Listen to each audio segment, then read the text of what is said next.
Hello everyone, caesar YouTube চ্যানেলে তোমাদের সবাইকে ওয়েলকাম। তো তোমরা সবাই কেমন আছো? আশা করি ভালো আছো। তো আমরা না অতটাও ভালো নেই।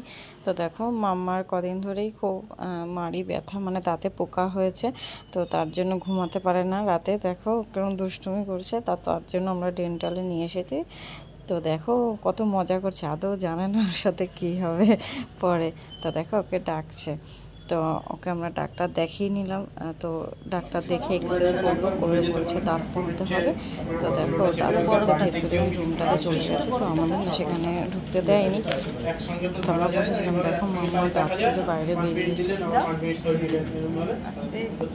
আমি ধরবো, বাড়ি থেকে একটু খুলতে পারে, ভয়ের কিছু নেই, কমে যাবে। ওষুধগুলো নিয়মিত খাওয়াবেন, গরম জলে নুন দিয়ে কুলিটা করাবেন 24 ঘন্টা পর থেকে। 24 ঘন্টা খাওয়াবেন, ঠান্ডা না, ঠিক আছে? নর্মাল রুম টেম্পারেচারে খাওয়াবেন। 7 দিন পরে এটা কাটিয়ে দিতে হবে।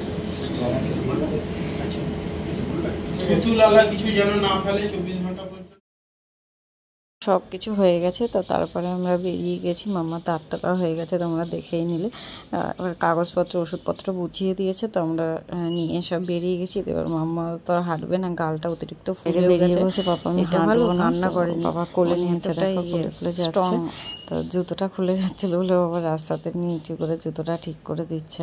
দেখো তো মানে মাম্মা দেখো বড় গালটা না ভীষণই ফুলে গেছে। আর আমাদের না ভেতরে যেতে দেয়নি, বাচ্চাদের একা।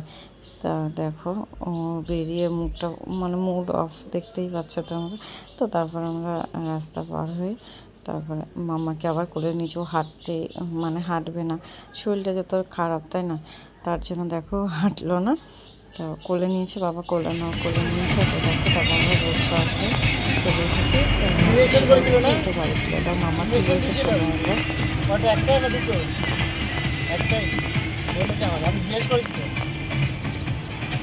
কটায় নিয়েছে বাবার সাথে গল্প করছিল। আর যেহেতু না ঘুমের ওষুধ দিয়েছিল, তো ঘুমও পাচ্ছিল। তো কথা বলা নিষেধ, মানে গালে টিপ ছিল একটু দাঁতে। আর ও না স্টিচ করেছে, সামনের সপ্তাহে এবার স্টিচটা কাটাতে হবে। সেটাই গল্প করছিল বাবা। দুজনে দেখো কেমন গল্প করছে। তোমরা শোনো কতগুলো ইঞ্জেকশন নিয়েছি। হসপিটালে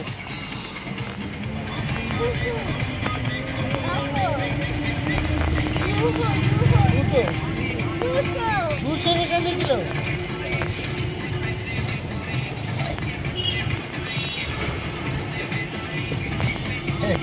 ভালো ছিল, ওকে নিয়ে কি মার মারলি, এসি রুমে ঢুকিয়ে বাড়ি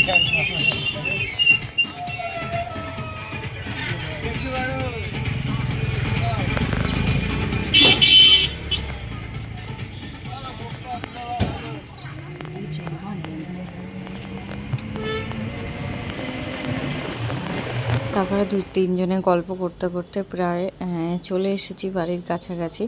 তাই একটু ভিডিও করে নিয়েছিলাম। আর সবটুকু কি করলাম না করলাম সবটুকুই তোমাদের সাথে শেয়ার করলাম। তো ভিডিওটা কেমন লাগলো জানিও। আর প্রে করো মাম্মা যাতে তাড়াতাড়ি সুস্থ হয়ে যায়। এখন তো কদিন কিছু খেতে পারবে না, লিকুইড খাওয়াতে হবে আর কি, আমাদের যা বলেছে। তো সেটাই মানবো। আর মাম্মার শরীরটা না ভালো না, ও অলরেডি ঘুমিয়ে পড়েছে। যেহেতু ঘুমের মানে ইঞ্জেকশনটা হবে, হয়তো ঘুমের কিছু ছিল। তো দেখো বাড়ি চলে এসেছি। তো ভিডিওটা এতটাই। ভিডিওটা ভালো লাগলে লাইক কমেন্ট করো। টাটা, সবাই ভালো থেকো, সুস্থ থেকো।